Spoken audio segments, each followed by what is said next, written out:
सिंध जी तालीम तो हुआ ही पोइते पियल आहे, पर जिथे तालीम पिराइण लाइ ॿारनि में शौक़ ऐं जज़्बो आहे त उते उन्हनि खे तालीम पिराइण लाइ का बि सहूलियत मयसर न आहे।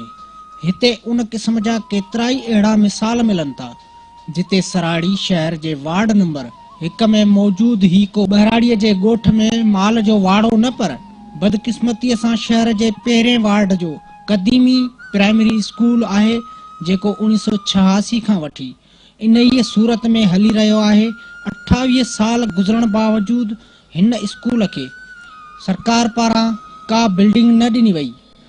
हिन स्कूल जो नालो government primary school Brohi colony आहे, जंहिंमें 100 खां वधीक ॿार तालीम पिराइनि था।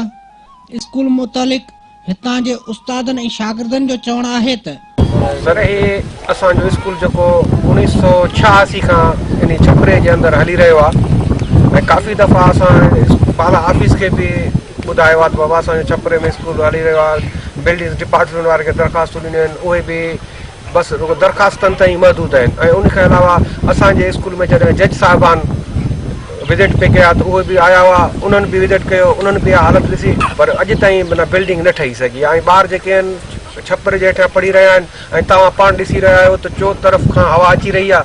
हीअ सियारे में हेॾी सर्दी में मासूम ॿार पढ़ी रहिया आहिनि ऐं इन्हनि जे लाइ असां पाला ऑफिस वज़ीर आला हुकुम खे अर्ज़ु कंदासीं त जीअं असांखे बिल्डिंग ॾिनी वञे। 17 ॾींहं बि बरसाति आहे, 5 ॾींहं हुजे 10 ॾींहं हुजे त स्कूल असांजो 15 ॾींहं सम्झ न हलण जे बराबरि हूंदो आहे। छो जो हीउ छपर ठहियलु आहे, हीअ त माना बरसाति पवंदी आहे 2 कलाक छपर टिमंदो आहे 5 कलाक, जेसि ताईं मौसम ख़राबु हूंदी आहे ओसि ताईं तालीम माना बिल्कुलु न थींदी आहे। तमामु शुक्रगुज़ार आहियूं जिन्हनि असांजे तालीम खे बचाइण जे लाइ जेको पंहिंजो हफ़्तो मल्हाइनि पिया, उन्हनि जे असां दिलि जे गहराइनि सां उन्हनि खे इन हफ़्ते मल्हाइण ते मुबारकबाद पेश था कयूं। हीउ हफ़्तो पर केॾीमहिल बि कंहिं बि स्कूल ते वञी ऐं उन जा ॾुख ॾाकड़ा ॿुधी ऐं असांजी माना तालीम खे हथी ॾिनी वञे त महिरबानी। मसइलो हीअ आहे जो असांजी बिल्डिंग न आहे, ॿार तमामु घणो तकलीफ़। हींअर तव्हां पाण ॾिसो पिया सियारो लॻे पियो, थधी थधी हवा पई लॻे, ॿार तमामु सीउ में वेठा पिया आहिनि। गर्मी में जेको आहे सो ऊन्हारे जा लुख आहिनि, त बि असांखे बिल्डिंग न आहे। असां गवर्नमेंट खां पुरज़ोर मुताबिक़ो था कयूं बिल्डिंग। असांखे तकलीफ़ इहा आहे सियारे में ॿार वेचारा अचनि था सीउ जे करे, उहो तकलीफ़ ई उस्ताद साहिबान खे बि तकलीफ़ ई आहे, असांखे बि चई थका पिया बाबा तव्हांखे मिली वेंदो, पर अॼु ताईं को बि खड़तेल कोन निकितो, फर्नीचर न आहे, बिल्डिंग न आहे। जेॾी महिल चओ ऑफिसरनि खे हा बाबा तव्हांखे मिलंदो, ऐं जज साहिब बि लिखी ॾिनो बि का शइ कोन थियो, अञा ताईं का शइ कोन थियो। बरसाति में बि तकलीफ़ ई, ऊन्हारे में बि तकलीफ़ ई, ॿियो न नलके जो बंदोबस्तु आहे, न लैट्रिन जो बंदोबस्तु आहे, कंहिं शइ जो बंदोबस्तु न आहे। वॾा ॿार छोकिरियूं या छोकिरा पर केॾा वञनि। तकलीफ़ थी चो तरफ़ हवा थी लॻे, सी थो लॻे, बरसाति में असांखे तकलीफ़ थी थिए, चो तरफ़ हवा थी अचे। असांखे बिल्डिंग जी ज़रूरत, हुकूमत खां बिल्डिंग ॾिनी आहे। सियारे में चारे पासे हवा पियो अचे, बरसाति थो अचे त 5 ॾींहं स्कूल खुलियल कोन्हे, पाणी ते बीठल आहे, छपरो स्कूल आहे, तूं पाण ई ॾिसे पियो।